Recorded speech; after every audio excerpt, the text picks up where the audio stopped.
समझकर पहली बार तुझे माफ कर देता हूं। अगर दोबारा कोई ऐसी बात की ना मुझसे तो तुझे पुलिस के हवाले में खुद कर दूंगा, समझा? फुट यार फुट।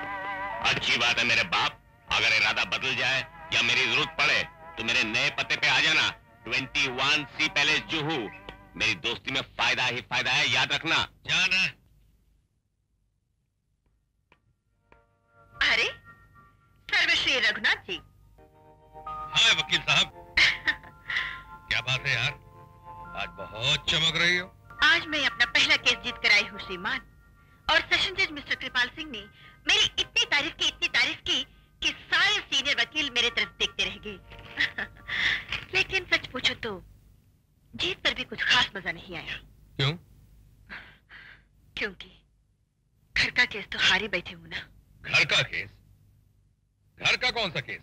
आज जब सारे बार काउंसिल मुझे कांग्रेचुलेट कर रही थी तो मैं ये सोच रही थी कि मैं उस रिक्शा पर बैठकर अदालत आई हूँ जिसे मेरे पति चला रहे थे, और मैं इस दुनिया के सामने उसे पति नहीं कह सकती। अरे जान, मुझे को रिक्शा चलाने का शौक थोड़ी है।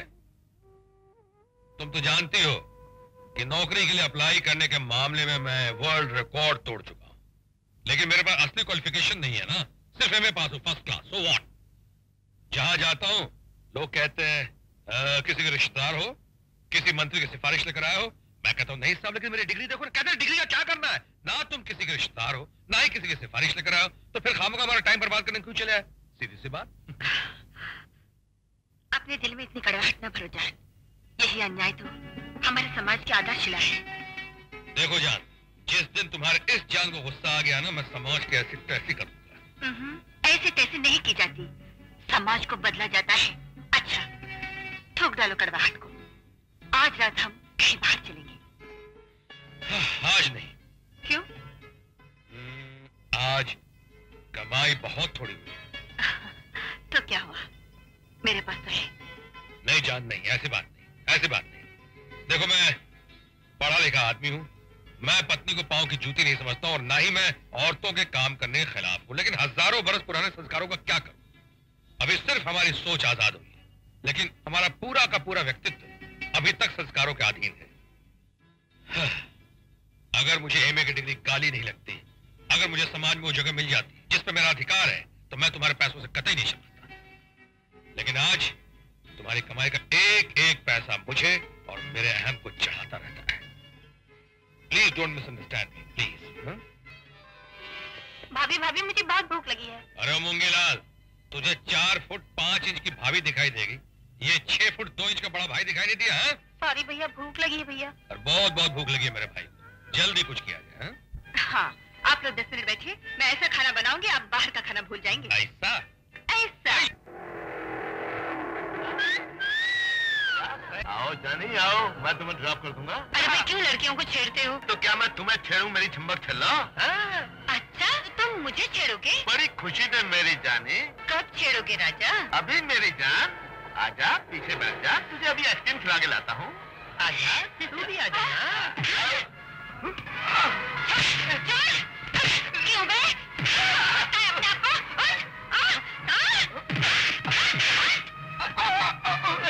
नहीं करेंगे? क्या बोल रहा था?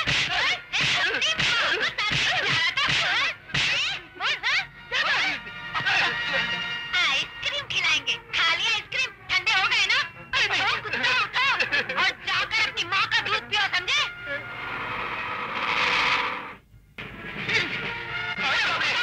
ले चलो पुलिस स्टेशन, वहीं चल के इनकी धूल झाड़ लो। और तुम लोग खड़े खड़े मुर्गी की तरह कांप क्या रहे हो?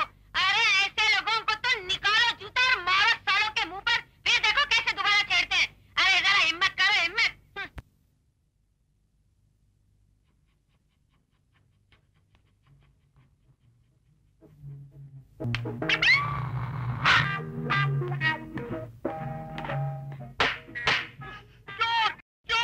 चलो चलो टोपी पहनो। सीधी तरह पहनो। और ये क्या, ये बेल्ट क्यों खुला है? बेल्ट बंद करो। और तुम कुत्तों को ट्रेनिंग देने की बजाय ड्यूटी आवर्स में यहाँ पे सो रहे थे, क्यों? मैं सो रहा था। सो नहीं रहे थे तुम? अरे कुत्ते, सुना तुमने? अजी कहाँ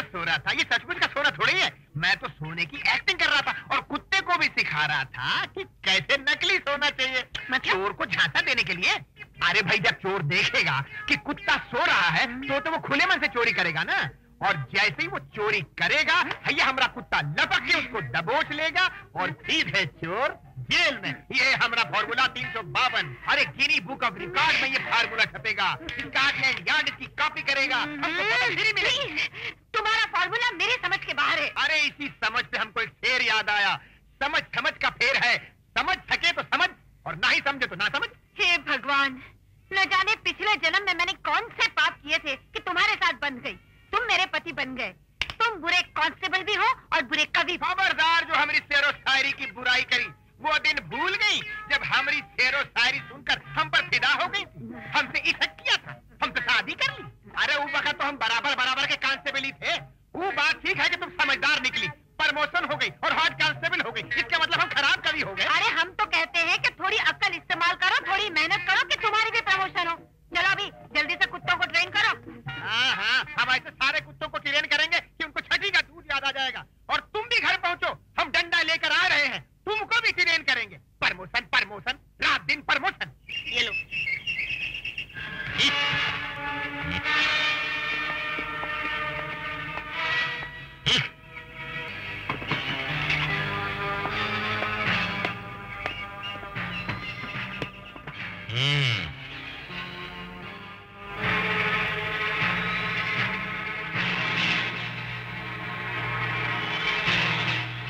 भैया एक 10 रुपए निकालना भैया।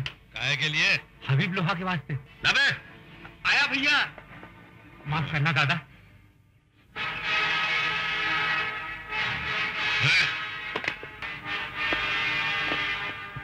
हफ्ता निकाल बे। क्या बे? 10 रुपया। क्यों, तेरे बाप की शादी है क्या? यहाँ पर रिक्शा खड़ा करने का हफ्ता लगता है, समझा? बहुत बोल रही है। नाम अता पता बता। क्यों बे? यह धंधा करता और हबीब लौर जय हरामी को नहीं जानता? अरे हाथ की सलामती चाहता है तो उसे जेब में रख, वरना बत्तीसी तोड़ के हाथ में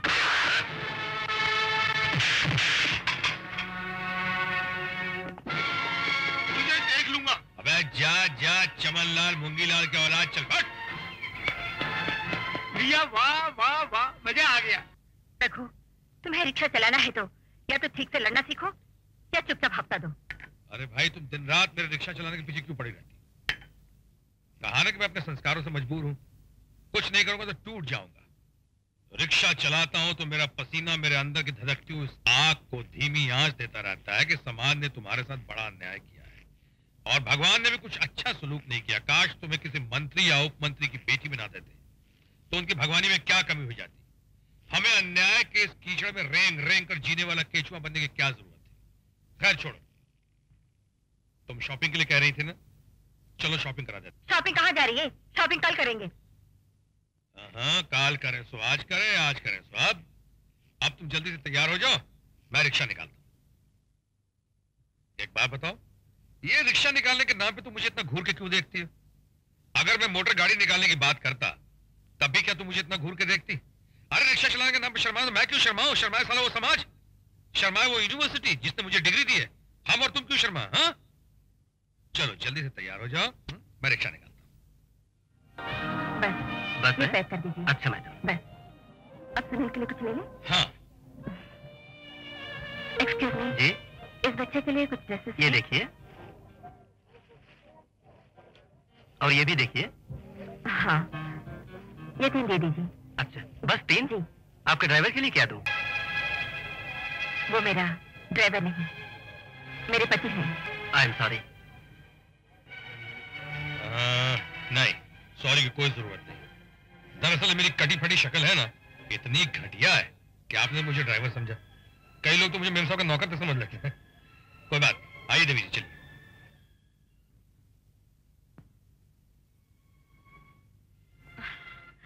ये लो, गरम गरम चाय पियो और गुस्सा ठंडा करो। मैंने उस बात का बिल्कुल बुरा नहीं माना कि उसने मुझे ड्राइवर कहा। ड्राइवर तो मैं हूं ही, लेकिन उसकी आवाज में जो कंटेम्प्ट था वो एक तेज धार वाली छुरी की तरह मेरे दिल को चीर गया। देखो जान, जिस दुनिया में हम रहते हैं वहां गरीब आदमी की ना तो कोई पहचान है और ना ही इज्जत। अगर अभी मैं एक लंबी कार ड्राइव करता वहां पहुंचू तो वही दुकान के बाहर तक मेरा स्वागत करेगा। इस दुनिया में अगर इज्जत है तो सिर्फ पैसे की, पैसा चाहे गोरा हो चाहे काला। अगर आज मैं सुनील की बर्थडे पार्टी में किसी मंत्री को बुलाऊं तो मंत्री तो दूर का चपरासी तक नहीं आएगा, लेकिन मैंने स्मगलर के बेटे बेटी की शादी में मंत्रियों की तस्वीरें देखी। क्या बात करते हो? अगर कोई मिनिस्टर किसी स्मगलर के घर चला जाए तो इसका मतलब ये नहीं कि स्मगलर शरीफ आदमी हो गया। और क्या मतलब हुआ इसका? इसका मतलब ये है कि वो मिनिस्टर भी शरीफ आदमी नहीं है। देखो मेरी साड़ी खराब कर दी। अरे गोली मारो इस साड़ी को, जाकर वो नई वाली साड़ी पहन लो, जाओ। वो नई वाली साड़ी भला इस साड़ी का मुकाबला कर सकती है? हाँ? आपको पता है मेरे पति ने अपनी पहली कमाई से ये साड़ी खरीद कर दी थी। इसमें आपके प्यार की खुशबू है। जान, ये गरीबी प्यार का मजा ही खराब कर देती है। तुम तो बहुत पूजा वूजा करती हो जान। तो किसी ने अपनी लक्ष्मी देवी से कहो ना, तो उन्होंने आजकल कैसे कैसे लोगों के यहाँ आना जाना शुरू कर दिया। तुम कहो तो उन घरों से जाकर लक्ष्मी देवी को वापस बुला कर ले आओ। खबरदार जो उधर का रुख भी किया तुम। तो क्या करोगे? क्या करूंगी? बोलो। चाय नहीं पिलाऊंगी।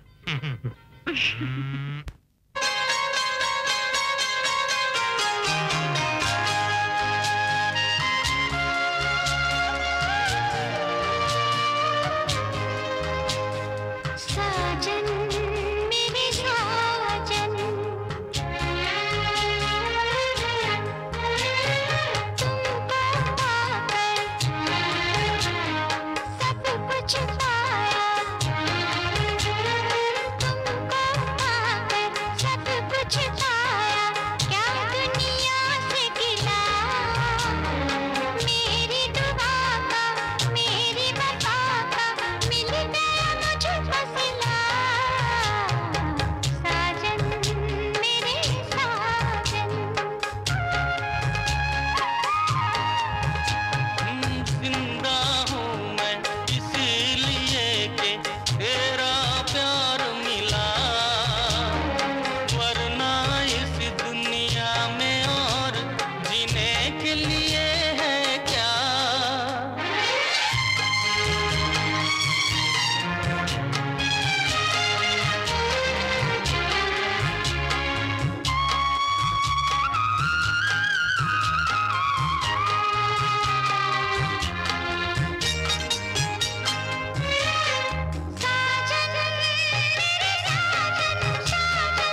जय बोलो हनुमान की, जल्दी से आओ मुंह मीठा कर लो। ये मिठाई किस खुशी में? कई नौकरी मिल गई है? नौकरी नहीं, प्रमोशन। प्रमोशन? हाँ, पहले खाओ तो सही, फिर पूछते रहना। अब तो बताओ। हाँ, बात ये है कि ये मूंगीलाल जो है ना, ये चाचा बनने वाला है। जी हाँ, वो ऐसा कि आप माँ बनने वाली है, मैं बाप बनने वाला हूँ, और डॉक्टर ने ये राज मुझे बता दिया, और आज मैं बहुत ही खुश हूँ। अब आकर जल्दी से गले लग जाओ। अरे ओ जानकी, जय बोलो हनुमान की। अरे तुम्हें ये सब करने की कोई जरूरत नहीं है भाई, डॉक्टर ने तुम्हें आराम करने को कहा। चलो अंदर चल के आराम करो, चलो। अगर मैं आराम करूंगी तो घर का काम कौन करेगा? घर का काम करने के लिए तुम्हारा एक लौता और चहेता पति जो है, तुम सिर्फ आराम करो, बाकी काम मैं कैसे करता हूँ मैं करके दिखाता हूँ। जय बोलो हनुमान की।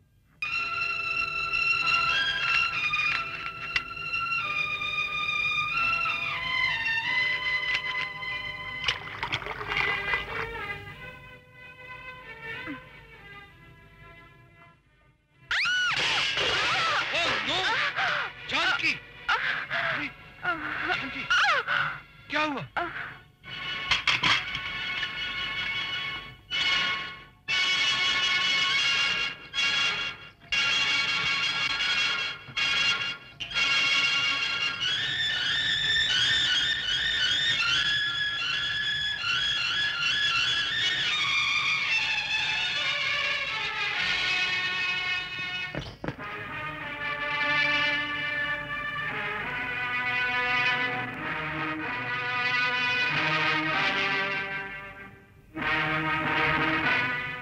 भैया, यही वो आदमी जिसने मुझे मारा था। अबे खुद को लोहा कहता है, और इससे हफ्ता वसूल नहीं कर सका।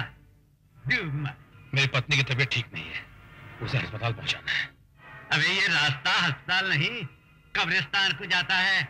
चल उतर।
कब्रिस्तान की ओर जाता है। साला हफ्ता लेगा, पुलिस बनता है, हरामजादा।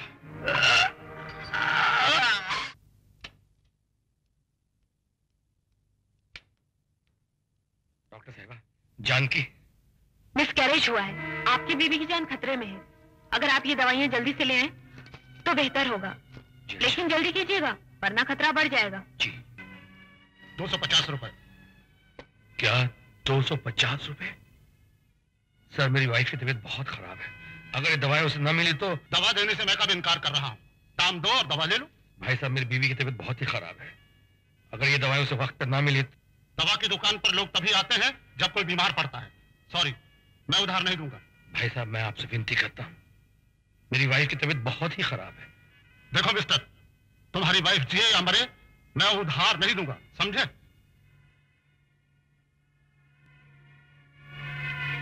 चले आते हैं फोकट में दवाई लेने।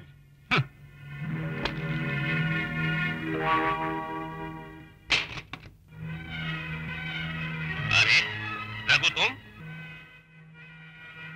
यार मैं ईमानदार लोग तो छोटी मोटी मुसीबत में फंस ही नहीं सकते यार, क्योंकि सबसे बड़ी मुसीबत, या ये कहो कि मुसीबतों की माँ तो खुद ईमानदारी है। तुमने तो एमए पास करके रिक्शा चला के क्या भारतीय पुरुष की तरह ईमानदारी का हाथ पकड़ा है, साला छोड़ने का नाम ही नहीं लेता। अरे भाई मैं बड़ा ही अपसेट हूँ। तेरी भाभी की तबीयत बहुत ही खराब है, उसके लिए मुझे दवाइयाँ खरीदनी है। ओह, आई एम सो सॉरी। तो फिर यहाँ क्या कर रहा है? मेडिकल शॉप पे जाना। गया था, मेहनतें भी की, मगर उसने उधार दवा देने से इनकार कर दिया। अरे यार ऐसा बोलना, लेकिन मेरे पास तो ईमानदारी का पैसा नहीं है। नंबर 2 का है।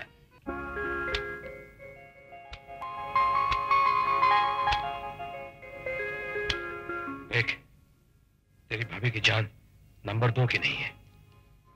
धन्यवाद। डॉक्टर साहिबा, जल्दी कीजिए, ये लीजिए दवाइयाँ। गुड, अब तुम्हारी घरवाली बच जाएगी, लेकिन अफसोस अब उसे बच्चा नहीं हो सकता। घर वाली तो बच जाएगी ना डॉक्टर साहिबा, मेरे लिए ही बहुत है। बच्चे का क्या है, बहुत से लोगों को तो औलाद ही नहीं होती, और फिर भगवान ने तो मुझे एक बेटा समान भाई पहले से ही दे रखा है। लीजिए डॉक्टर साहिबा।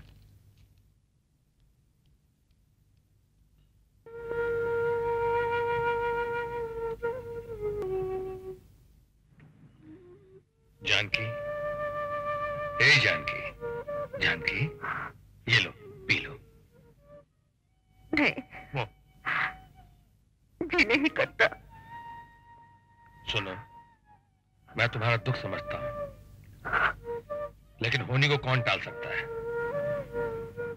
एक तरफ भगवान ने हमें बेऔलाद कर दिया, लेकिन दूसरी तरफ हमारा बेटा समान छोटा भाई सुनील तो है। चलो हम उसी के सहारे जी लेंगे। P low.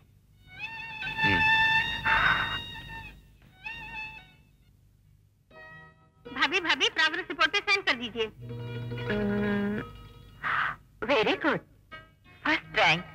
भाभी कल हम नए घर में शिफ्ट कर रहे हैं ना? हाँ, तो मैं अपने फ्रेंड्स को घर पे बुलाऊं? जरूर, ये लो।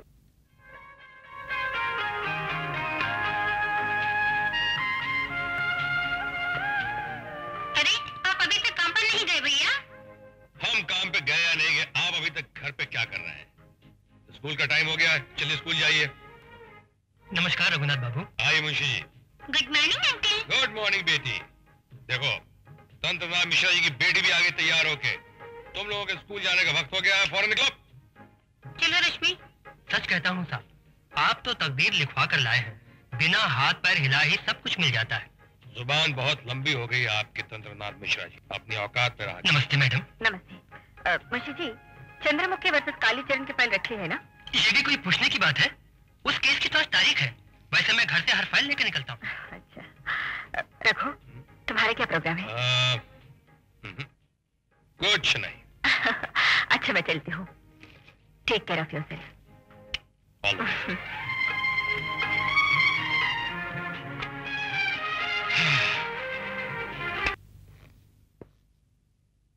अरे यार, तुम यहाँ बैठे हो?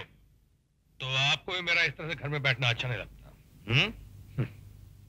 कोई बात नहीं। आइए, आज घर का रास्ता कैसे भूल पड़े? यार भूला नहीं, सुबह से तुम्हारी तलाश कर रहा हूँ। रिक्शे के हर अड्डे पे तुम्हें ढूंढा, जब कहीं नजर नहीं आए तो यहाँ चला आया। आज काम पर नहीं गए? नहीं, काम पे नहीं गया। मगर तुम्हें क्या काम है, बोलो। मुझे तुम्हारी मदद की जरूरत है। मेरी मदद? कैसी मदद? देखो रघु, दोस्त ही दोस्त के काम आता है। उस दिन तुम परेशान थे तो मैंने तुम्हारी मदद की। आज मैं मुश्किल में हूं और तुम उसे आसान कर सकते हो। यार अगर ऐसी बात है तो बोलो, जान हाजिर है। अरे यार, जान नहीं चाहिए। ये बैग इस पते पे पहुंचा देना, बड़ी मेहरबानी होगी। मगर भाई इस बैग में है क्या? अरे यार, मुझ पर विश्वास करो। और यार, जब मदद करते हैं इस तरह सवाल जवाब नहीं करते। अरे भाई, इसमें इतना टची होने की क्या जरूरत है? ठीक है, पहुंचा दो।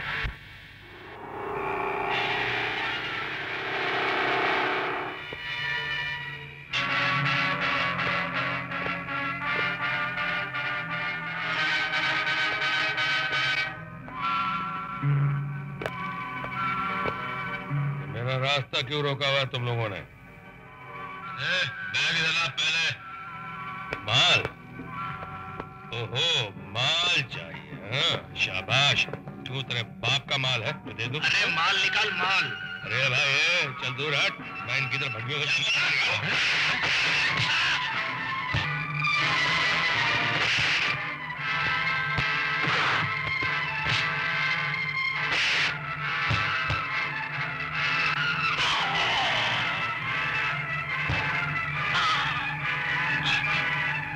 मत मारिए, प्लीज प्लीज। बाप का माल बाप के हाथ में जमीन से उठा कर दे।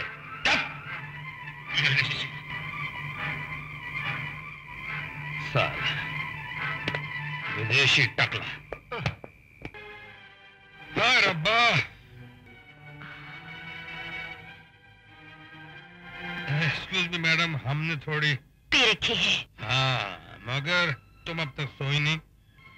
देखिए वकील साहब, हम आपके खतावार हैं, आप हमें माफ कर दीजिए, लेकिन आप हमारा इंतजार मत किया कीजिए। हम देर से आए, सवेरे आए, आते तो आपकी गोद में है ना, आपके कैदखाने में। भाई हम तो उड़ती पतंग की तरह है, कितना भी ऊंचा उड़ जाए, उसकी डोर तो हमेशा आपके ही हाथ में रहती है। बहुत दुखी हो इस दौर से। नहीं भाई नहीं, ये तो मेरी जिंदगी की सबसे खूबसूरत डोर है। यूं समझो मेरे जीवन की डोर है। जिस दिन ये डोर टूट गई, समझ लो मैं भी टूट गया। बहुत मीठा है, एक बार और। मीठा खाना खाने के बाद ही खाया जाता है। खाना तो मैं खा चुका।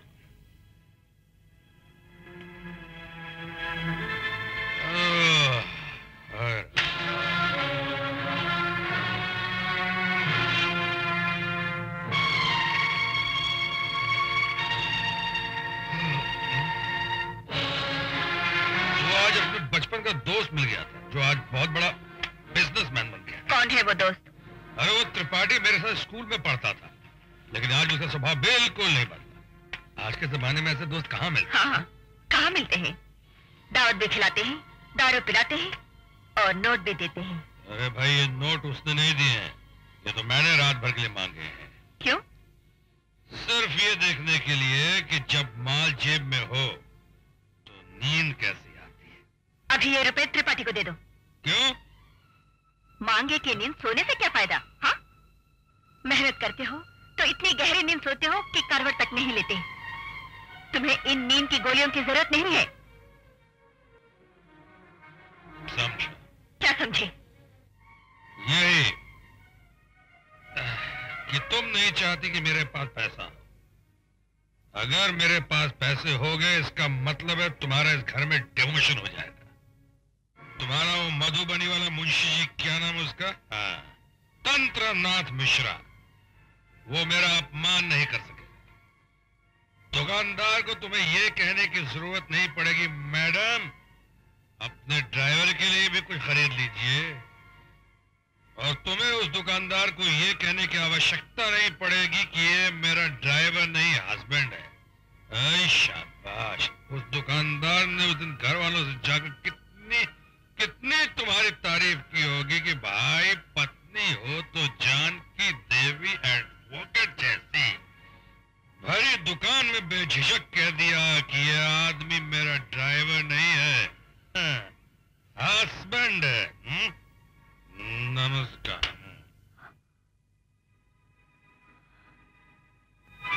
ये तो सुना था कि शराब कड़वी होती है, पर ये नहीं पता था कि इतनी कड़वी होती है,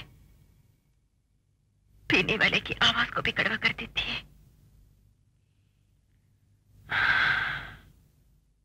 अरे तेरी तो, अरे बाप रे, ओ, अरे बाप रे, क्या रे भाई, ओ हो, अरे बाप रे, ओ, जरा पानी पिला दे, पानी। अरे बाप रे, क्या हालत है, क्या हालत है, तौबा तौबा तौबा। तुम्हारी हालत बता रही है कि आज तुम मुझे मुझे जरूर कोई खुशखबरी देने वाले हो। लगता है किसी को पकड़ने में आपने बहुत भाग दौड़ की है। बहुत भागा, बहुत भागा। कभी वो पीछे, कभी मैं आगे, कभी मैं पीछे, कभी वो पीछे, और कभी मैं आ गया। मैं तो जानती थी कि अब तो तुम्हारा प्रमोशन जरूर होगा। अच्छा ये तो बताओ जी, कौन था वो? मेरा कुत्ता। तुम्हारा कुत्ता? अरे तो उसके पीछे भागने की क्या जरूरत थी? अरे जब हमारा ट्रेन किया हुआ पालतू कुत्ता हमरा ही डंडा लेकर भाग रहा था तो हम क्या करते? तुम्हारा कुत्ता तुम्हारा डंडा लेकर भाग रहा था और तुम उसे पकड़ नहीं पाए। अरे 2-3 बार। अरे जब अपने कुत्ता को पकड़ नहीं पाए तो जिंदगी में क्या खाक पकड़ पाओगे? अरे एक दिन आएगा हमारी अरे छोड़ो छोड़ो, मैं तो जानती हूँ कि तुम्हारा प्रमोशन नहीं होगा। कुछ याद भी है? कल डॉग इंस्पेक्शन के लिए इंस्पेक्टर साहब आ रहे हैं, उन्हें क्या दिखाओगे? अरे कल तो आने तो हम दिखा देंगे अपनी ट्रेनिंग वाले डंडे का कमाल। कौन रोकेगा ससुरा हमारी प्रमोशन? बात है राजा बाबू पहलवान, वो लटकाए क्यों बैठो भैया? बड़े चक्कर में फंस गया हूँ यार। क्या हो भैया? तुम्हारे हाथ जो बैग भेजा था ना, उसमें से माल कम निकला। क्या बात कर रहा है दोस्त, ऐसा हो ही नहीं सकता।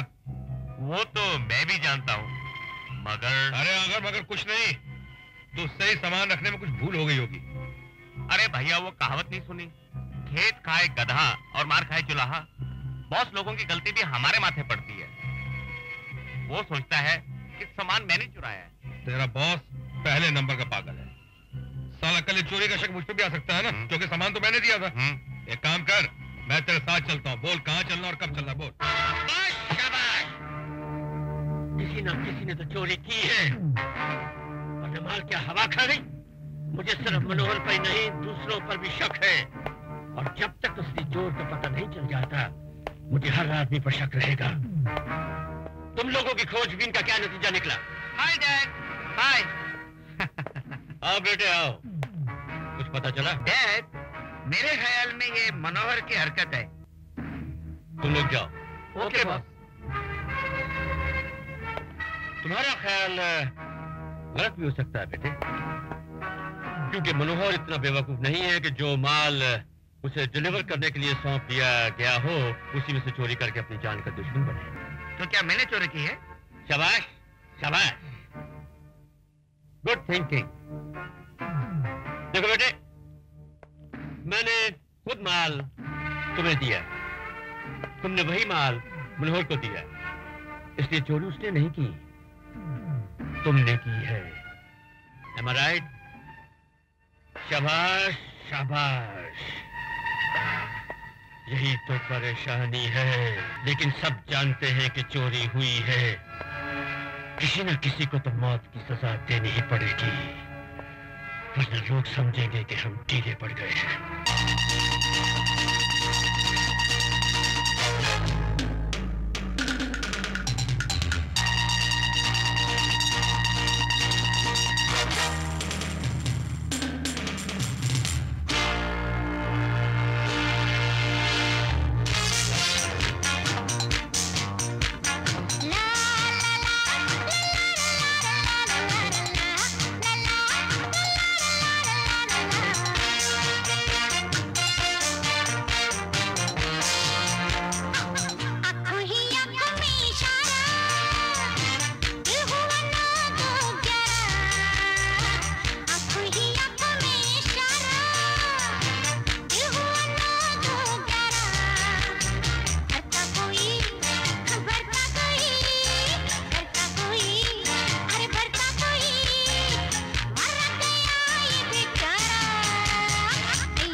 आदमी कौन है? मेरा दोस्त रघुनाथ। रघुनाथ उसका नाम है। रिक्शा चलाता है, हफ्ता तो देता नहीं, ऊपर से मारपीट करता है। तो वो रिक्शा वाला चोरी में तुम्हारा पार्टनर है? देखो सेठ, माल गिनकर तुमने हमको दिया, वही माल की डिलीवरी रघु ने दी। वो बहुत ईमानदार आदमी है। हाँ हाँ, तुम ईमानदार हो, वो ईमानदार है, इसका मतलब चोर मैं हूँ। देखो मनोहर, तुम्हारा भला इसी में है कि अपनी गलती मान लो, वरना अंजाम बहुत बुरा होगा। ए सेठ, हमको खाली पीली धमकी नहीं देने का, हम जाकर बड़े सेठ से बात करेगा। हाँ? पकड़ो इसको।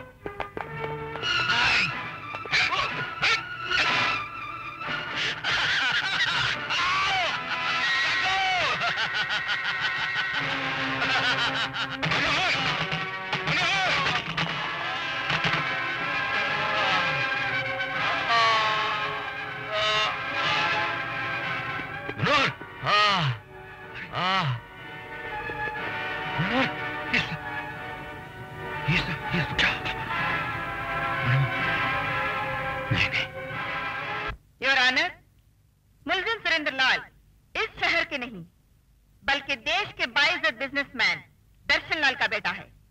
अपने बाप के पोजीशन और रुतबे का नाजायज फायदा उठाते हुए स्मगलिंग और गैर कानूनी वसूली के काम कर रहा था।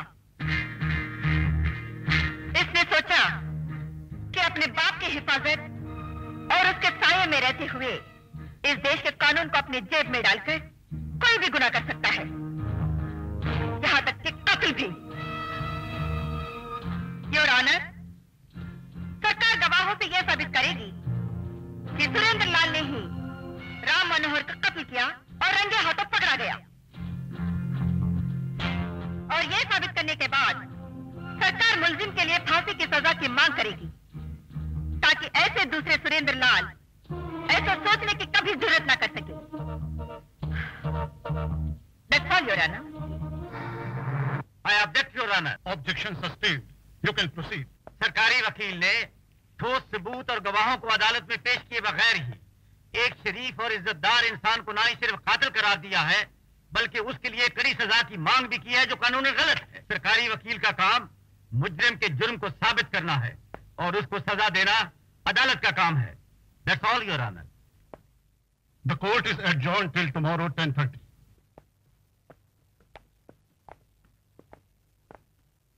वकील साहब घर पर हैं? जी आप। उनसे जाकर कहो कि दर्शन साहब आए हैं। जी अच्छा। नमस्कार वकील साहिबा। नमस्ते। क्या मैं पूछ सकती हूँ कि आपने यहाँ आने की तकलीफ क्यों की? तकलीफ कैसी? मैं तो यहाँ अपने बेटे की भूल का प्रायश्चित करने आया हूँ, आपकी मदद मांगने आया हूँ, अपने बेटे की जिंदगी की भीख मांगने आया हूँ। मैं इस मामले में आपकी कोई मदद नहीं कर सकती। मेरे हाथ में कुछ नहीं है, फैसला कोर्ट और जज के हाथ में है। शाबाश, शाबाश। वो तो ठीक है जानकी देवी, लेकिन मेरे बेटे के जुर्म को साबित करना या न करना तो आपके हाथों में है। जज तो अपना फैसला अदालत में हुई बहस के मुताबिक देता है। आप अपने सबूत और गवाहों के जरिए मेरे बेटे को कातिल साबित करने की बजाय उसे बेगुनाह साबित कर सकती है। अगर आप ऐसा करते हैं जानकी देवी जी, तो ये नाचीज न सिर्फ सारी जिंदगी आपका एहसानमंद रहेगा, बल्कि आपके लिए तरक्की के रास्ते भी खोल देगा। आप सरकारी वकील से जज और जज से चीफ जस्टिस भी बन सकती है। जी हाँ, और आपको किसी किस्म की कमी महसूस नहीं होने देगा। कहिए कितना पेश करूं? आप अपने रुतबे और पैसे की ताकत से मुझे खरीदने आए हैं? नहीं, ये आप कैसी बातें कर रही हैं? मैं तो अपने बेटे की जिंदगी की भीख मांगने आया हूँ। कहिए 1 लाख, 2 लाख? आप 10 लाख तक पहुँच जाए तो भी मैं इंटरेस्टेड नहीं हूँ। 15 लाख? देखिए, ना तो मैं बिकाऊ हूँ, ना ही इस देश का कानून। Now you can go. Janki Devi ji, Janki Devi ji, अगर मेरे बेटे को फांसी देने से उस मनोहर को दोबारा जिंदगी मिल सकती है, तो फिर सुरेंद्र तो क्या, मैं भी फांसी चढ़ने को तैयार हूँ। देखिए, आप अपना और मेरा वक्त जाया कर रही हैं। जानकी देवी, आप एक मजबूर बाप के दिल के रोने की पुकार सुनिए। जरा सोचिए, अगर मेरे बेटे को सजा हो गई तो उस बेचारी मासूम लड़की का क्या होगा, जिसकी शादी अगले महीने मेरे बेटे से होने वाली है। वो तो रो रो कर अपनी जान दे देगी और दुनिया वाले उसे कहेंगे कि डायन शादी से पहले ही अपने खामद को खा गई। मैं अपने होने वाली बहू की जिंदगी की भीख आपसे मांगता हूँ। 20 लाख ले लीजिए। मिस्टर दर्शनलाल, आप यहाँ से तशरीफ ले जाइए। इस जुर्म में मैं आपको जेल भेज दूंगी। ऐसे गेट आउट। शाबाश शाबाश। जानकी देवी, मेरी भी थोड़ी बहुत पहचान है। अपने बेटे को बेगुनाह साबित करने के लिए मेरे पास और भी रास्ते हैं, लेकिन आपको आपका इंकार बहुत महंगा पड़ेगा। I said get out and get out. याद रखना। Proceed Mrs Roy. Your honour, इस केस में सरकार के पहले गवाह श्री रघुनाथ प्रसाद राय हैं। उन्हें बुला दीजिए। रघुनाथ राय हाजिर हो। रघुनाथ राय हाजिर हो। रघुनाथ राय हाजिर हो।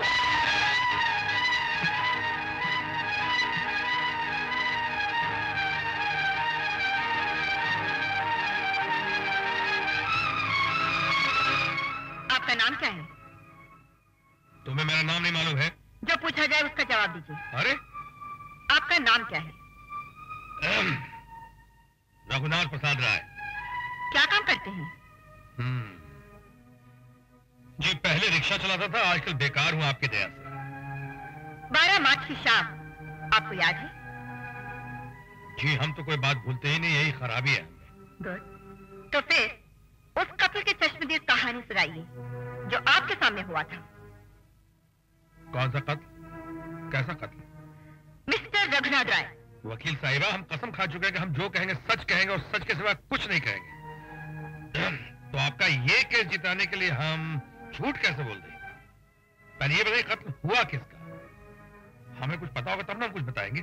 कत्ल हुआ आपका दोस्त राम मनोहर त्रिपाठी और कत्ल किया इस आदमी ने। इसने। हमने तो आज से पहले इस आदमी को कभी देखा तक नहीं। जस्ट मिनट मिस्टर रॉय, आप यहाँ आए क्यों? जी हमें पुलिस ने जबरदस्ती बुलवाया था। क्यों? अदालत में बयान देने के लिए कि हम मनोहर त्रिपाठी के कत्ल के चश्मदीद गवाह हैं। Your next witness Mrs Roy.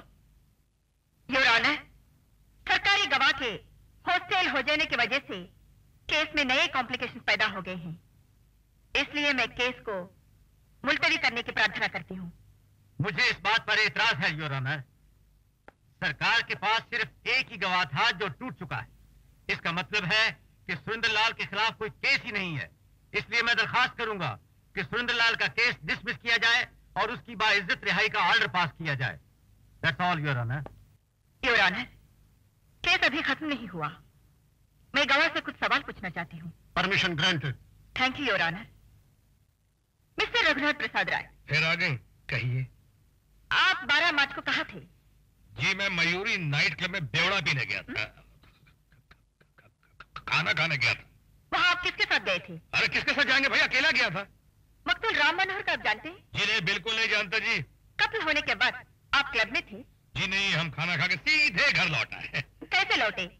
Taxi में या पैदल चलकर? मोटरसाइकिल से। आपका था? नहीं जी, मेरे दोस्त राम मनोहर त्रिपाठी का था। Please note this point your honour. Note? लेकिन क्यों? मिस्टर रघुनाथ राय, अरे बाप रे, तो पीछे ही पड़ गई। आपके बयान से ये साफ जाहिर होता है कि आप अच्छी तरह मुलजिम को जानते हैं और उसकी जान बचाने के लिए आपने झूठ बोला। मैं कुछ नहीं जानता। क्या आप जानते हैं मुलजिम ने कत्ल किया? मैं कुछ नहीं जानता। क्या आप जानते हैं कि कत्ल होने के बाद पुलिस आई अरे थी? मैं कुछ नहीं जानता। क्या आप जानते हैं कि आप शादीशुदा मैं हैं? कुछ नहीं जानता। नहीं जानते? मैं जानता हूँ, जानता हूँ। Please note this point your honour. Your honour, लगता है गवाह अदालत में मैं कुछ नहीं जानता, मैं कुछ नहीं जानता सिर्फ ये कहने के लिए आया है। जिस तरीके से ये सच्चाई को छुपाने की कोशिश कर रहा है, उससे ये लगता है कि इसी ने राम मनोहर का कत्ल किया है। मैंने? अरे कत्ल मैंने नहीं किया है। कत्ल मेरी आंखों के सामने इसने किया है, राम मनोहर त्रिपाठी का, मेरी आंखों के सामने। जज साहब, मैं सच्चाई को ज्यादा देर तक अपने सीने में दबा के नहीं रख सकता। मैं अपनी झूठी गवाही से इस गुनाहगार को सजा से नहीं बचाना चाहता। मैंने झूठा बयान सिर्फ बचाव पक्ष के वकील के कहने पे दिया था। मैं शर्मिंदा हूं जज साहब, मैं माफी चाहता हूं। Your honour,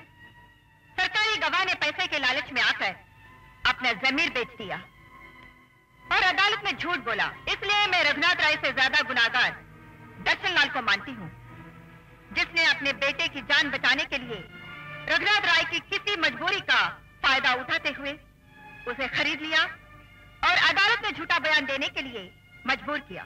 That's all, Your Honor. सरकारी गवाह का दूसरा बयान और पोस्टमार्टम की रिपोर्ट टैली होती है, इसलिए कोर्ट सुरेंद्र लाल को आईपीसी 302 के तहत सजाए मौत देती है।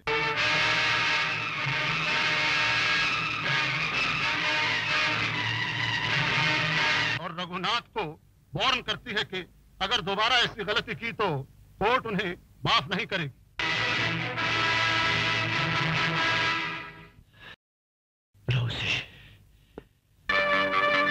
शाबाश, शाबाश, तो किधर की मौत आ ही गई है। क्या साहब गीदड़? कुछ कहावतें ऐसी होती है कालू कि हमेशा अपनी जेब में रखनी चाहिए। बड़े बूढ़े कह गए हैं कि जब कीचड़ की मौत आती है तो वो शहर की तरफ भागता है, लेकिन रघुनाथ राय की मौत आई है तो वो सीधा दर्शन लाल की तरफ भागा है।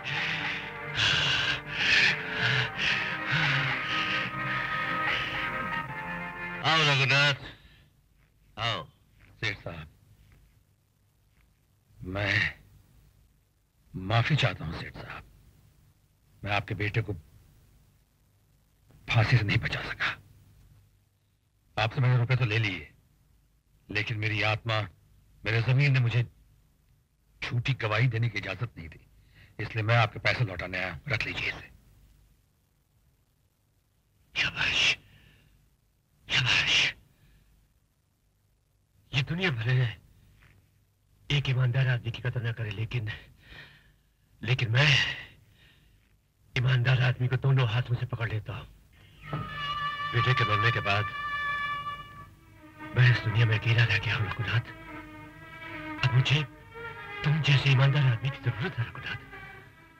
क्या ख्याल है, पिलाते हो हाथ? अरे भी तुम पढ़े लिखे आदमी हो, मैं तुम्हें मालामाल कर दूंगा। हाँ हाँ, शाबाश, शाबाश। सुनिए, हो सके तो आज चांद निकले तो घर आ जाना। आज करवा चौथ है। क्या मेरे लिए व्रत रखोगी? मुझ जैसे पति के लिए? व्रत का संबंध मेरे तुम्हारे रिश्ते से है, पेशे से नहीं। आएंगे ना?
मनीलाल गुप्ता।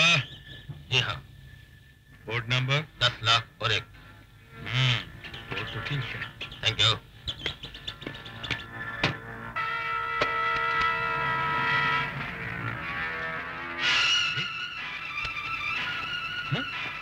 साला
ये तुमने क्या कर डाला रखो?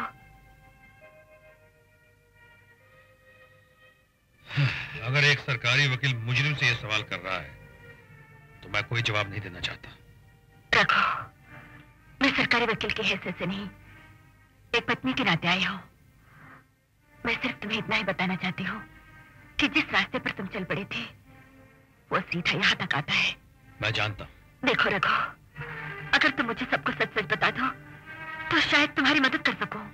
जानकी, जिन्हें खुद पे भरोसा हो दूसरों से मदद नहीं मांगते। रघु, ये जिद करने का वक्त नहीं है। देखो जानकी, एक दिन तुमने खुद कहा था कि अगर मैं किसी मुसीबत में फंस गया किसी दिन तो तुम मेरी कोई मदद नहीं करोगी। ये बात मुझे अच्छी तरह याद है, और जो मैंने तुम्हें कहा था वो भी तुम्हें अच्छी तरह याद होगा, है ना? देखो, प्लीज ट्राई टू अंडरस्टैंड। तुम्हारी ये जिद तुम्हें फांसी तक। देखो जानकी, इन बातों का अब कोई फायदा नहीं है। तुम्हें पूरी आजादी होगी अदालत में मुझे गुनहगार साबित करने की। देखो, मैं... जानकी, फॉर गॉड सेक, मुझे मेरे हाल पे छोड़ दो प्लीज।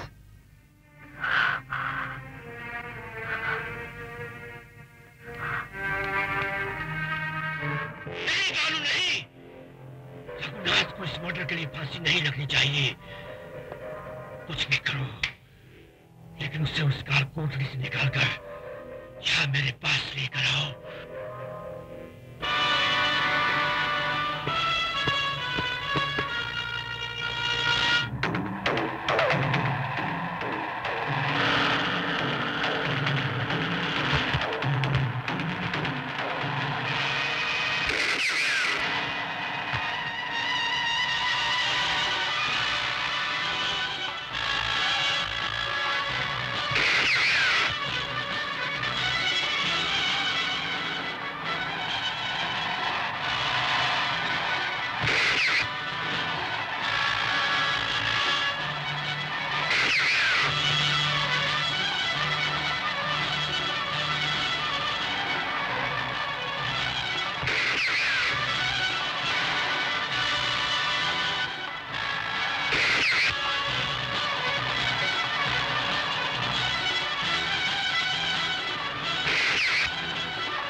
आपकी सहायता से एक मामूली मुंशी की बेटी वकील बनी है। आज ये पहली बार कोर्ट जा रही है, इसलिए आप आशीर्वाद दीजिए। Best of luck. Thank you.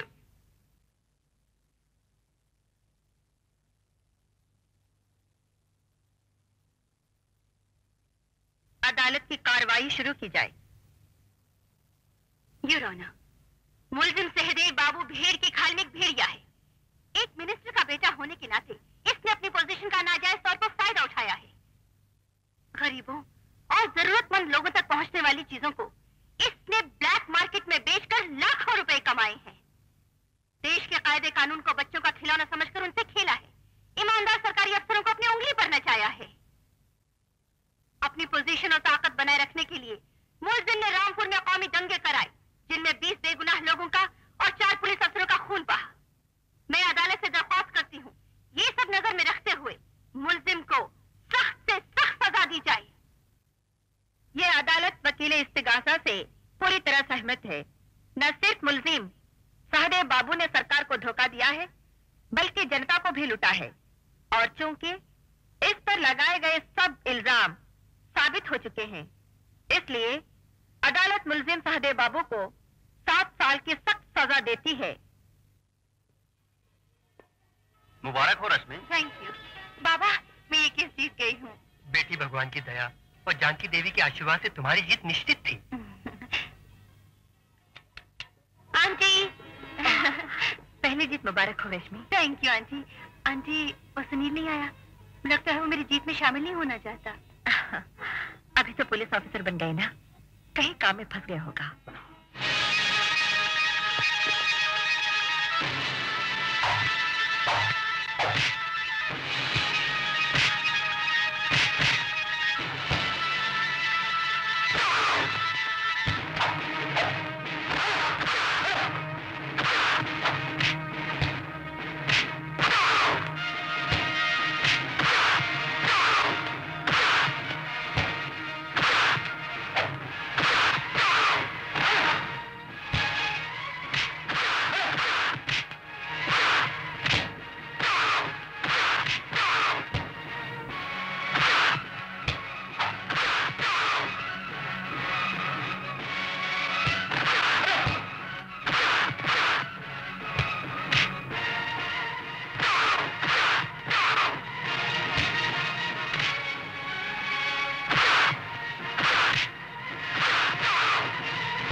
बंद कर दो इनको हवालात में।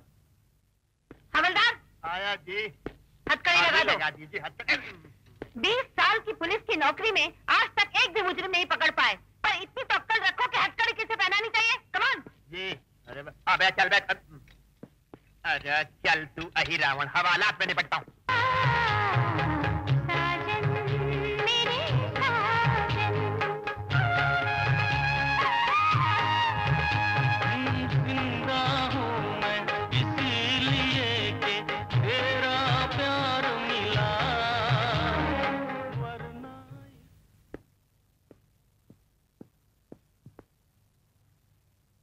भाभी,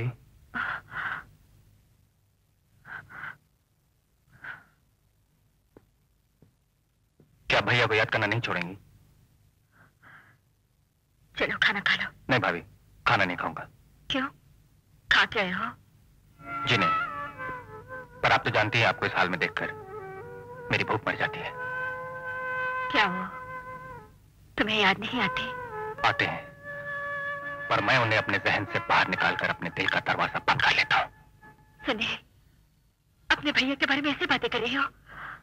कानून की सजा से तो वो मरकर बच गए, लेकिन वो हम दोनों के मुजरिम भी हैं। मेरा बचपन स्कूल में इन आवाजों के चाबुक खाता रहा कि वो देखो रघुनाथ खूनी का भाई। सुनिए, ये तो आपके व्यक्तित्व की शक्ति थी भाभी, जिसने मुझे बचा लिया, वरना शायद आज मैं भी उनकी तरह एक मुजरिम बन गया होता। सुनिए। नहीं भाभी नहीं, मैं आप पर उस खूनी की यादों का मैला साया नहीं देख सकता। इस थप्पड़ पर तो हर बेटे का अधिकार होता है। आज आपके प्यार की गंगा में नहाकर मैं धन्य हो गया।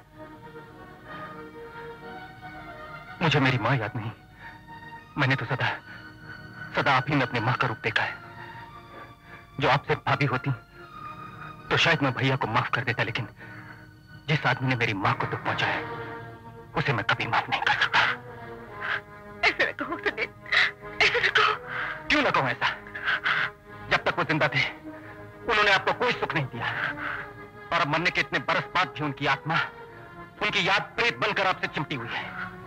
एक दिन जीवन की गठरी खोल कर देखिए कि उन्होंने क्या दिया आपको। दुखों के सिवा कुछ भी नहीं दिया। क्यों नहीं? क्या दिया आपको? प्यार भाइयों को चूड़ियां दी,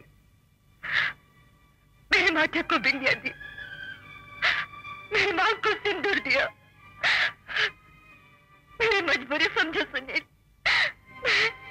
मैं इन जंजीरों में बंधी हुई हूँ। तो गीता पढ़कर इन जंजीरों को तोड़ दो। गीता का संदेश मां और पत्नियों के लिए नहीं था। गांधारी, कुंती, द्रौपदी, किसी ने उन जंजीरों को नहीं तोड़ा। श्री कृष्ण ने उनमें से किसी को नहीं कहा था कि उन जंजीरों को तोड़कर मुक्त हो जाओ। आज तेरे भैया जिंदा होते, सोना ढूंढने पे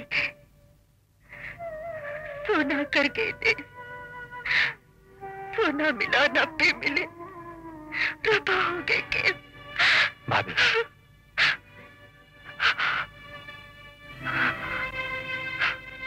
उन्हें भूल मत सुनील। न लड़ उनकी यादों से, उनकी यादों से ये सीखने की कोशिश करो, अगर उन जैसे मजबूत आदमी भटक सकते हैं तो ना भटकना कितना मुश्किल काम है। इम्तिहान से भाग मत, इम्तिहान दे। हाँ सुनील, इम्तिहान दे। मैं क्या कोई पागल हूँ कि खामखा सींग मारता फिरता हूँ लोगों को? अरे बस रहने दो, तुम पुलिस वाले तो छुटे सांड हो रहे हो, सींग मारते फिरते हो। कत्ल कोई और करता है, सजा किसी और को दिलवा देते हो। और तुम वकील लोग क्या करते हो? बेच खाते हो अपने क्लाइंट को। कोई गरीब आदमी बेचारा मुकदमा लड़ने की तो सोच ही नहीं सकता। मैजिस्ट्रेट के लिए पैसे लेते हो और खुद डकार जाते हो। डकार जाते हैं, शर्म नहीं आती वकीलों के लिए ऐसे बेतुकी उड़ाते हुए? अरे हम लोगों ने आज तक समाज को डूबने से बचा रखा था जनाब, वरना आप पुलिस वाले तो कब का चट कर चुके होते। तुम अपनी बात तो करो मत। क्यों ना करो? तुम तो परले दर्जे की चोटी हो। क्या क्या कहा? कसम खा के कह दो कि तुमने मेरा दिल नहीं चुराया, और जब मैं कहता हूँ लेडी मेरा दिल वापस कर दो तो आनाकानी कर जाती हो। याद नहीं कहाँ रखा है, कल ले लेना, परसों ले लेना। बट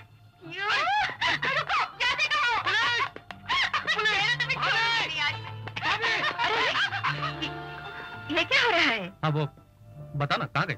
हाँ शर्मा क्यों रही? बताओ ना भाभी को कि पुलिस वाले खाना तो खाते नहीं, बस रिश्वत खाते हैं दोनों वक्त। यही कह रही थी। और तुमने जो वकीलों के लिए कहा वो कुछ नहीं है क्या? कहना किसने शुरू किया था? भाभी इसी ने कहना शुरू किया था। हर पेशे में अच्छे और बुरे दोनों तरह के लोग होते हैं भाभी। मगर मगर नहीं, objection is overruled. Thank you your honour. अब ये अदालत फैसला करती है कि शाम की चाय पी ली जाए। आप आते हैं किचन में क्यों घुस जाती हैं? आपकी नौकरानी तो सिर्फ मटर गश्ती करती रहती है। ये लाड सब तब तक निवाला नहीं तोड़ते जब तक मैं खाना ना बनाऊं। ये तो क्लियर कंटेम्प्ट ऑफ कोर्ट हो गई। और क्या करूं, कंटेम्प्ट ऑफ ममता नहीं कर सकती ना। तुम आ जाओ तो इस चूल्हे चिक्की से पीछा छूट जाएगा। मिस्टर सुनील, पुलिस डिपार्टमेंट आपसे बहुत खुश है और इसलिए मैं आपको बहुत बड़ी जिम्मेदारी सौंपना चाहता हूँ। सर, स्मगलर्स के गैंग ने हमारे देश में बड़ी हलचल मचा रखी है और आज वो बड़े पैमाने पर ड्रग्स स्मगल कर रहे हैं। उनका हेडक्वार्टर हमारे प्रदेश की सीमा में ही है। ये फाइल पढ़ लीजिए और जितनी जल्दी हो सके उन स्मगलर्स को कानून के हवाले कर दीजिए। I'll try my best. I wish you all the best. खाना टेबल पे लगा दो बीबी जी। नहीं, सुनील के बगैर खाने को जी नहीं करता, उसे आने दो। अरे ये बरसों बाद भाभी का पाँव कैसे अड़ा गया? आज कोई ना कोई मतलब जरूर होगा बीबी जी। ए तू चुप रह, बीवी जी की चमची कहीं की। अच्छा ये बता क्या चाहिए? आशीर्वाद। आशीर्वाद? क्यों? बड़े बड़े धाकड़ और धांसू ऑफिसर्स जिन स्मगलर्स पर हाथ नहीं डाल पाए, उनकी गिरफ्तारी का पीड़ा मुझसे उठवाया गया है। अब इतना बड़ा काम भाभी आपके आशीर्वाद के बिना तो हो ही नहीं सकता ना, इसलिए फटाफट 2-4 आशीर्वाद दे डालिए। ये सूटकेस क्यों पैक हो रहा है? क्योंकि मैं ऑफिसर ऑन स्पेशल ड्यूटी होकर बाहर जा रहा हूँ। अच्छा इसका सूटकेस तू ही पैक कर दे। चेती तो आधी चीजें रखेगी, आधी भूल जाएगी। जा। अच्छा वापस कब आओगे? अब ये तो स्मगलर्स पे डिपेंड करता है ना भाभी, कल पकड़ा गया तो परसों आ जाऊंगा। कुछ भी हो जल्दी आ जाना, क्योंकि तेरे जाने से घर सुना सुना लगता है। जाके देखो वो ठीक से चीजें रखती या नहीं, बड़ी लापरवाह लड़की है। ठीक है।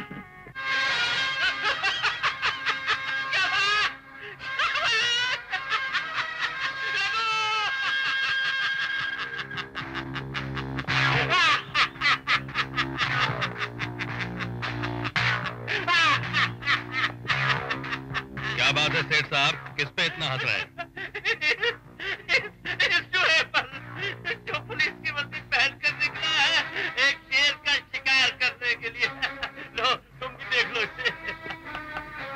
किसकी तस्वीर है? तुम्हारे भाई की, सुनील राय की। मेरे भाई की?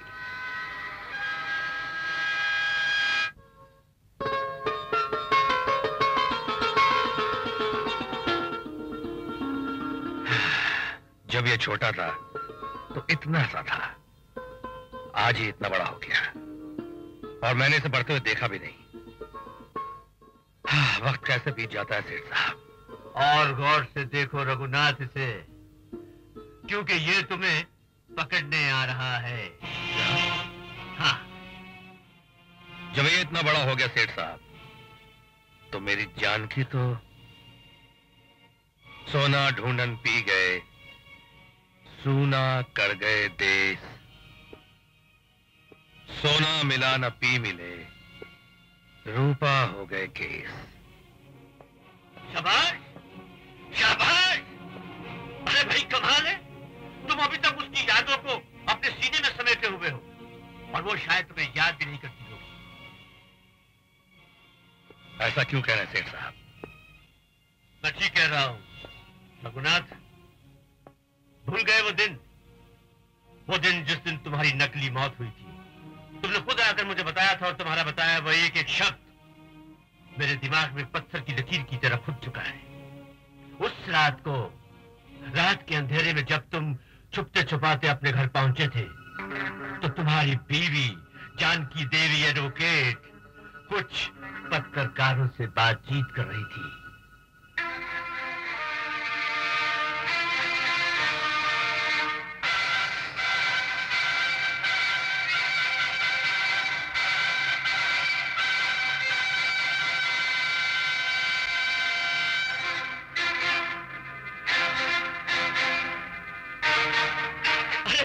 कमाल के आदमी हो, उस औरत को याद कर रहे हो जिसने मुझे खुद ये बात दिन रात बिच्छू की तरह डंक मारती रहती है और आप मुझे हमेशा यही बात याद दिलाते रहते हैं। याद इसलिए दिलाता रहता हूँ क्योंकि तुम्हारे लिए इस बात को याद रखना बहुत जरूरी है। फिर मैं अपने प्यार का क्या करूं सेठ साहब? शाबाश, शाबाश। प्यार को या तो खड्डा खोद कर गाड़ डालो या चिता बनाकर जला डालो इसे। मैं तो उस औरत का मुंह भी ना देखूं जिसने। खैर छोड़ो उसे, जाओ जाकर अपना काम संभालो और सोचो, अगर उसके पल्लू से बंधे रहते तो आज तक सिर्फ रिक्शा चला रहे होते, सिर्फ रिक्शा। तो फिर मैं सुनील को भी भूल जाऊं? ना ना ना ना, सुनील को कभी नहीं भूलना, पल पल के लिए इसे याद रखना, क्योंकि ये तुम्हारा और मेरा दुश्मन है और फिर इसे जानकी देवी जज ने पाला है। हाँ, जो कभी भी तुम्हें पिता समान भाई नहीं समझेगा। उसके लिए तुम हमेशा सिर्फ एक क्रिमिनल रहोगे। उफ, इस पैसे के लालच ने मुझे कितना अकेला कर दिया सेठ साहब। अरे भैया, भगवान का भी यही हाल है, वो भी तो अकेला ही है। जाओ जाकर जाने की तैयारी करो, जाओ जाओ जाओ। शाबाश शाबाश, अब आएगा मजा। हाँ आई आई आई। ये रहा मेरा हॉलिडे होम। ओ, तुम चाहो तो तुम भी यहीं ठहर जाओ। सर ठहरने पर एक शेर याद आया। बोझा बनारसी को कहा उसने रुक जरा, हम ठहरो ठहरो में रहे, बच्चा ठहर गया। बोझा बनारसी जी, तुम अपने ये शेर सुना सुना के मुझे बोर न क्या करो। ओके सर, पद्य न सही गद्य सुन लीजिए। किसी ने कहा है पुलिस के काम में 1 से 3 भले। 1 से 3 भले। आप जरा मेरी थानेदारनी को यहाँ बुलवा दीजिए ना। तुम्हारी थानेदारनी की कोई जरूरत नहीं है। अरे तुम कैसे आ गई? हवाई जहाज से। हवाई जहाज से वो तो ठीक है, मगर क्यों? Orders mister Sunil Prasad Rai SP, orders. Orders? किसके ऑर्डर्स? Home government. आंटी ने कहा कि एसपी साहब अपना बटुआ भूल गए हैं, घूस तो खाते नहीं तो पेट पूजा कैसे करेंगे। हाँ। इसलिए हवाई जहाज पकड़ा और आ गई। हाँ, आप जरा ऐसे ही हंसते हंसते बोझा उठा के अंदर आ जाइए। Yes sir. ये ड्राइवर भाई पीछे आओ, सबका सामान। ये तो अच्छा किया तुम मुझसे पहले आ गई। खाने पीने का इंतजाम किया है कि नहीं? हिंदुस्तान में आजादी के बाद भी औरत बेचारी रसोई में कैद है। फिर जनाब को पता होना चाहिए, अभी तक हमारी शादी नहीं हुई। हाँ। तुम भी मेरे साथ रसोई में चलो, नहीं तो मैं कुछ नहीं पकाने वाली। मैं कुछ नहीं पकाऊंगी। आइए आइए बोझा बनारसी जी, बहुत वक्त पर आप अंदर आ गए। ये बोझा उतारी और भोजन बनाने किचन में चली। मैंने उनसे कुछ नहीं कहा, तुम चलो किचन में। अरे दोनों गए किचन में, अब क्या खाना बनेगा? अरे बोझा बनारसी, तुझे ढाबे में चल के खाना पड़े। चलो। हाँ, ठीक है, ओके ओके। हाँ रघु, आज शाम को रॉबर्ट रॉयल शेफ होटल खार में आने वाला है। उसे मिलने के लिए तुम्हें जाना पड़ेगा क्योंकि असाइनमेंट बहुत बड़ा है। ओके, चला जाऊंगा। शाबाश शाबाश।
Thank you.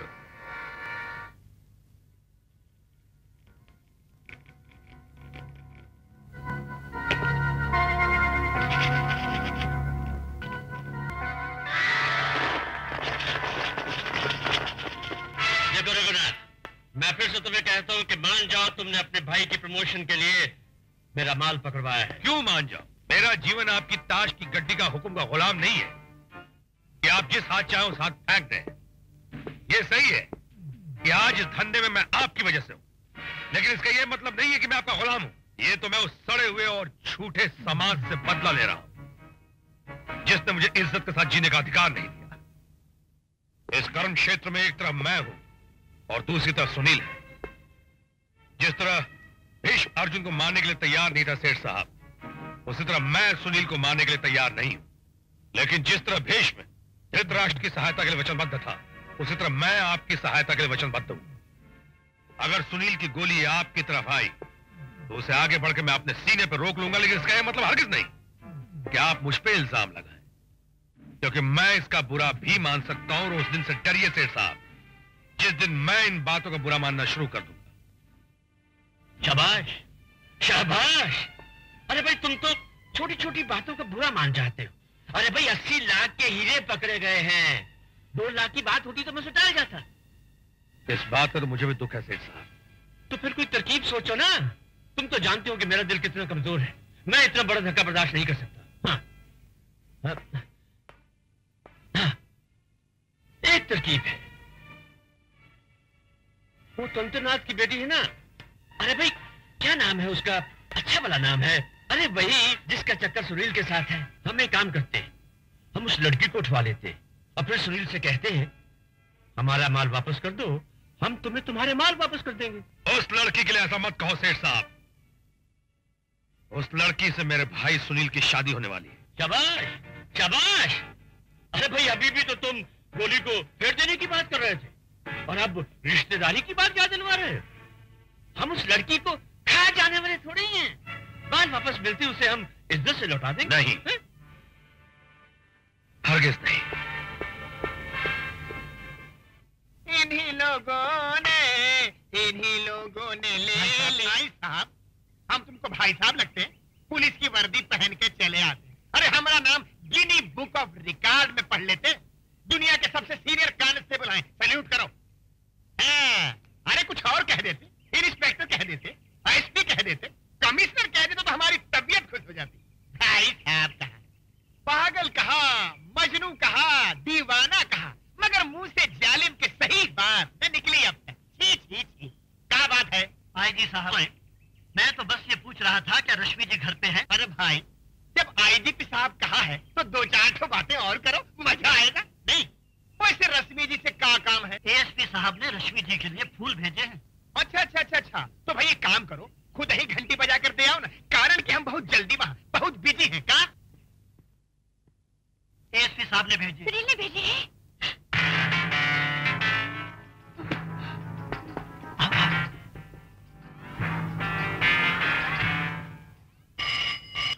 Hello, mister Sunil Prasad Roy, ASP. That's right, speaking. आप कौन? शाबाश शाबाश, मैं तो मैं ही हूँ। फोन मैंने इसलिए आपको किया है कि अगर मुझे ढूंढना है तो अपनी रश्मि को मत ढूंढिएगा। कौन हो तुम? अगर आज शाम तक तुमने वो सूटकेस मुझे नहीं पहुंचाया तो रात तक तुम्हें रश्मि की लाश मिल जाएगी। ओह, तो इस घटियापन पर उतर आए तुम? आज शाम तक का वक्त है तुम्हारे पास। ओके, वो सूटकेस कहाँ पहुंचा? शाबाश शाबाश।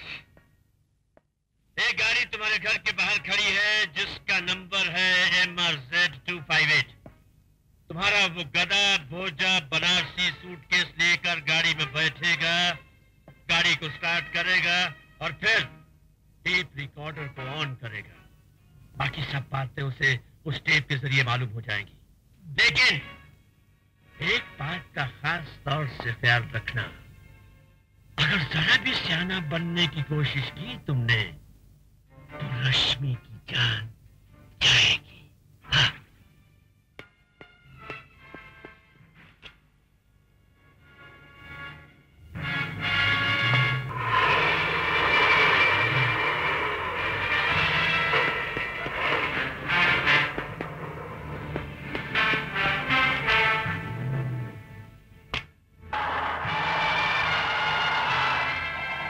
भोजा बनारसी, मेरी बात गौर से सुनो। गाड़ी सीधी तरह से चलाते रहो और मोंटियत कोर्ट चलो।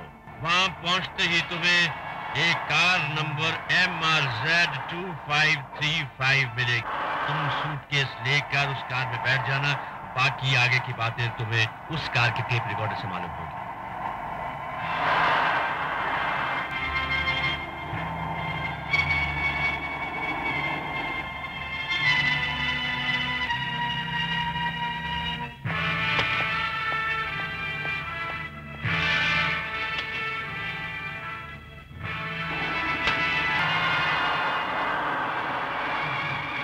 अब सीधा एम्बेसी टावर्स चलो।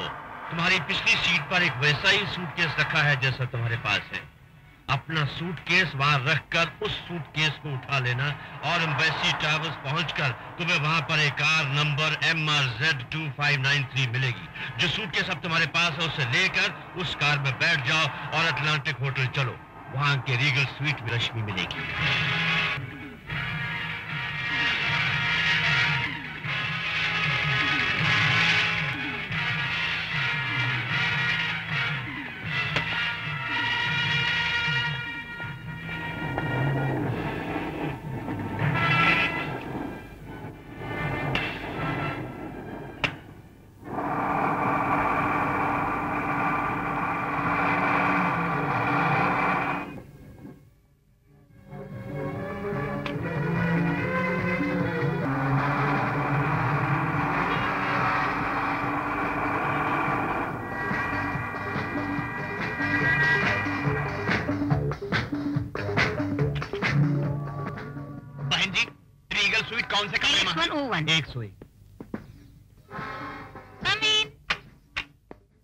रश्मि जी, माफ कीजिएगा, हम किसी गलत कमरे में आ गए शायद। ठीक रूम में आए हो, आओ ना। जल्दी तो लाल भाई बना। अरे क्या हुआ? अरे किस्मत की लगी मार। हमने पूजा बनारसी, ये शेर पढ़ने का वक्त नहीं है। रश्मि कहाँ है? अरे वही तो हम आपसे पूछ रहे हैं। ऊपर तो एक बाला हमरा बलात्कार करने को तैयार थी। अरे हम तो इज्जत बचाकर भागे, नहीं तो थानेदारनी को मुंह दिखाने लायक नहीं रहते। मतलब वो लोग हमें चकमा दे? बिल्कुल चकमा दे गए साहब। इस बैग को देखिए, बैग बदलने को कहा तो हमने बदल दिया। ये नकली है, कुछ नहीं, खाली है। शाबाश शाबाश। खाली शाबाशी से काम नहीं चलेगा सेठ। मैंने तुम्हारी चीज तुम्हें वापस कर दी, अब मेरी चीज, मेरे खानदान की अमानत मुझे वापस कर दो। वो क्या है रघुनाथ के मेरी चीज बोलती नहीं है, लेकिन तुम्हारी चीज के मुंह में जबान है, हमें नुकसान पहुंचा सकती है। ये बात रश्मि को उठवाने की हिम्मत करने से पहले सोचनी चाहिए थी सेठ। वो मेरे भाई की मंगेतर है, मेरे खानदान की होने वाली बहू है। मैं ये हरगिज बर्दाश्त नहीं कर सकता कि वो यहां तुम लोगों के बीच इस हाल में रहे। मैं हर हालत में, हर कीमत पे रश्मि को यहां से बाइज्जत ले जाऊं। आज पहली बार देख रहा हूं रघुनाथ कि तुम ऊंची आवाज में मेरे सामने बोल रहे हो, लेकिन कान खोलकर सुन लो, रश्मि यहां से नहीं जाएगी। मैंने कहा ना, रश्मि हर कीमत पे जाएगी और मेरे साथ जाएगी। अगर हिम्मत है सेठ तो मुझे रोक के बता। नहीं, सांप को मारने के लिए उसके बिल के अंदर नहीं घुसते, पहले सांप को अपनी जगह पर लाते हैं, फिर उसे मारते हैं। रश्मि,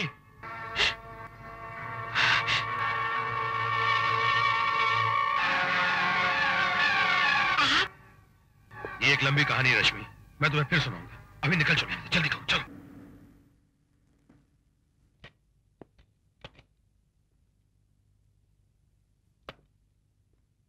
आओ, मैं तुम्हें घर के अंदर तक छोड़ दूं।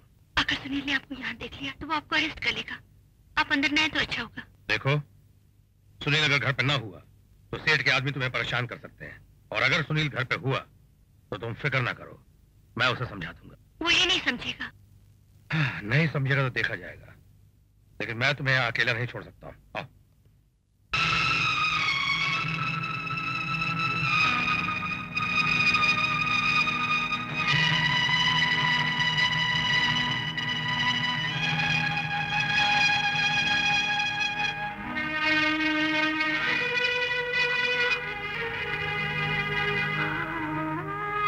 मैं सपना तो नहीं देख रही हूँ ना जानकी?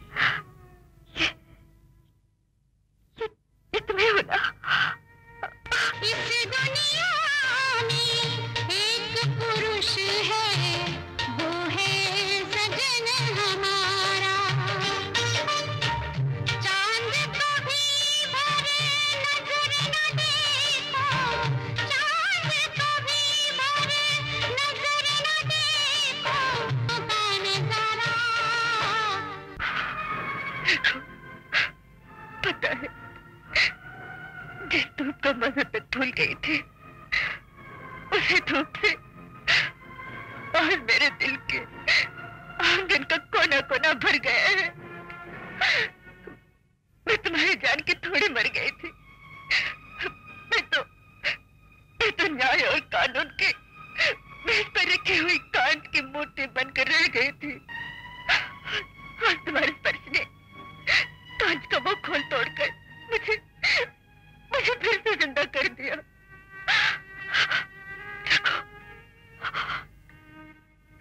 देखो, तुम इतने दिन कहाँ गायब हो गए थे? तुम्हें जरा भी मेरी याद नहीं आई। देखो, तुमने इतना भी नहीं सोचा कि तुम्हारे बिना तुम्हारी जानकी पर क्या बीत रही होगी। बोलो। मुझे पता था जानकी, मुझे पता था जुदाई और नर्क की आग एक ही होती है। मैं भी तो उसी नर्क की आग में चल रहा था। फिर भी तुम्हारे पास तो सुनील था। मैं तो बिल्कुल अकेला था जानकी, बिल्कुल अकेला था। तो क्यों नहीं आए? मैं एक दिन आया था। आए थे? कब? उस दिन जब मेरे मरने की खबर आ चुकी थी। तुम पत्रकारों से बात कर रही थी और तुमने मेरी लाश तक को देखने से इनकार कर दिया था।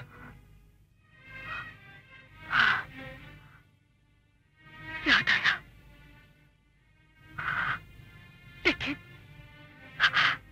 लेकिन तुम्हारी मौत के सदमे ने मुझे होश में न रहने दिया।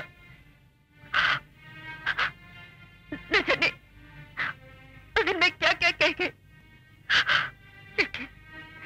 लेकिन तुमने कैसे विश्वास किया मैं तुम्हारी पत्नी होकर? यही सुनकर मैं अपने अंधेरों में और गहरा धंसता चला गया। निकलना चाहकर भी नहीं निकल सका। तुमने ऐसे क्यों किया रघु? मुझे छोड़ दिया, अपने भाई को छोड़ दिया, अपने घर छोड़ दिया। क्यों? इसलिए, उस अंधेरे के लिए जिसके नसीब में कोई सूर्योदय नहीं है। मेरा भाई छोटा सा था और मुझे यकीन था कि उसे तुम मुझसे अच्छा पाल सकोगी। और मैं? तुम बहुत बड़ी थी, न्याय और कानून के शिखर पर बैठी थी। नजर ही नहीं आ रही थी जानकी, और उस ऊंचाई से ये देख भी नहीं पा रही थी कि नीचे धरती पे वही कानून लोगों के साथ कैसे कैसे अन्याय कर रहा है। और ये सोचकर तुमने मुझे जुदाई की सजा दे डाली। और अग्रज जी, तुमने मेरे साथ बड़ा अन्याय किया। एक सुहागन को इतनी बरसों तक विधवा बनाए रखा। सिंदूर के वो लकीर जो हर सुहागन के मांग में गंगा की तरह बहती रहती है, और तुमने मुझसे सिंदूर के वो गंगा छीन ली। अब न्याय और अन्याय की बात करते हो। तुमने समाज के अन्याय का बदला मुझसे लिया। तुम्हें समाज हो।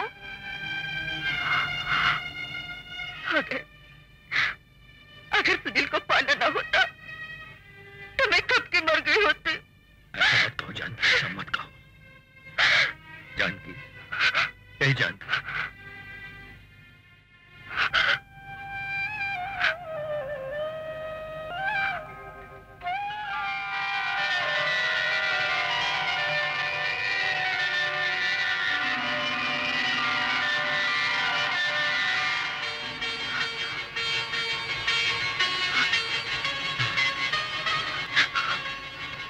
जानकी, जानकी,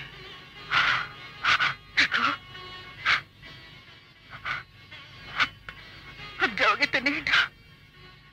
जाना तो पड़ेगा ही जानकी, वरना सुनील को तुम क्या जवाब दोगी? मैं कह दूंगी कि मेरा रघु जिंदा है।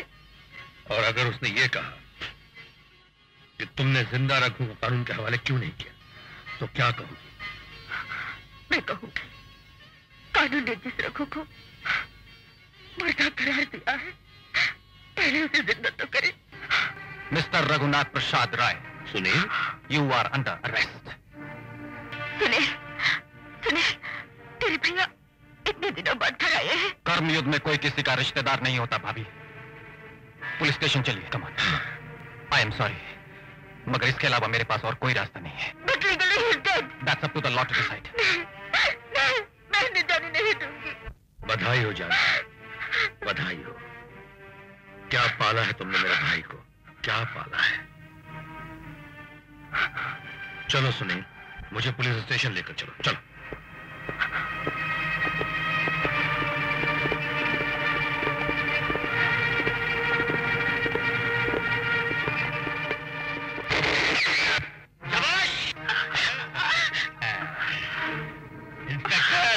इन दोनों को तो तुम अच्छी तरह से पहचानते ही होगे। ये तुम्हारी मां समान भाभी है जिसने एक रिक्शा पुनर के छोटे भाई को पाल पोस कर ये पुलिस की वर्दी पहनाई है।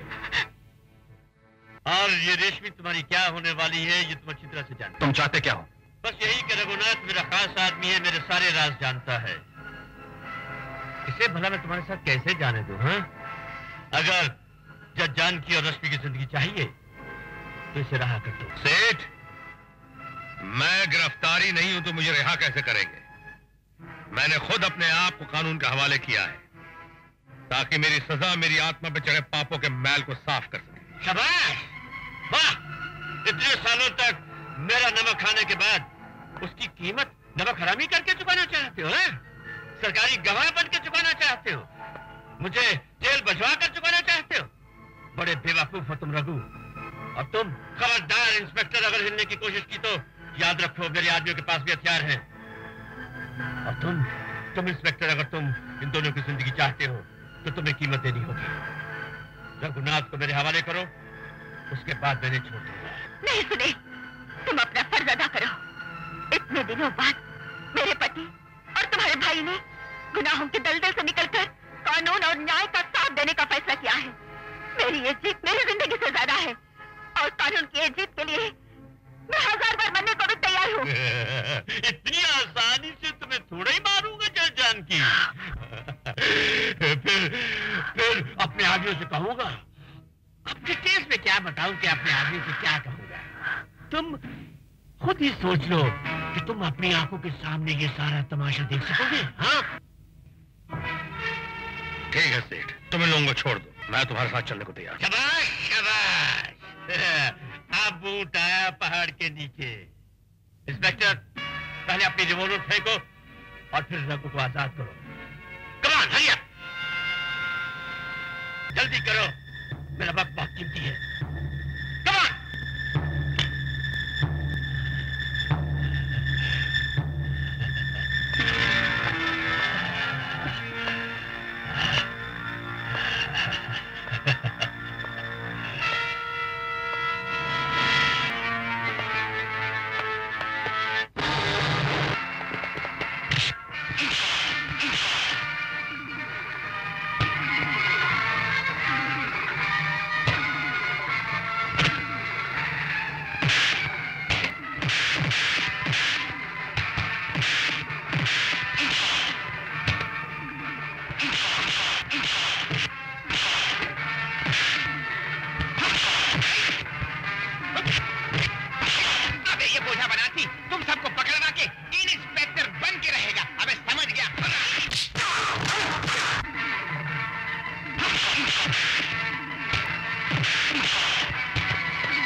आज आपके वकील ने अपनी बहस से ये साबित करने की कोशिश की है कि मुलजिम रघुनाथ प्रसाद रॉय ने अपने भाई की जान बचाने के लिए कत्ल किया है। बहस तारीफ के काबिल है, लेकिन मुलजिम ने जो गुनाह मकदूल दर्शन लाल के साथ मिलकर किए, लेकिन जिन हालात में मुलजिम को गुनाहों के रास्ते पर चलने के लिए मजबूर किया, उनको नजर में रखते हुए अदालत रघुनाथ प्रसाद रॉय को आईपीसी 304 के तहत 7 साल की सजा देती है।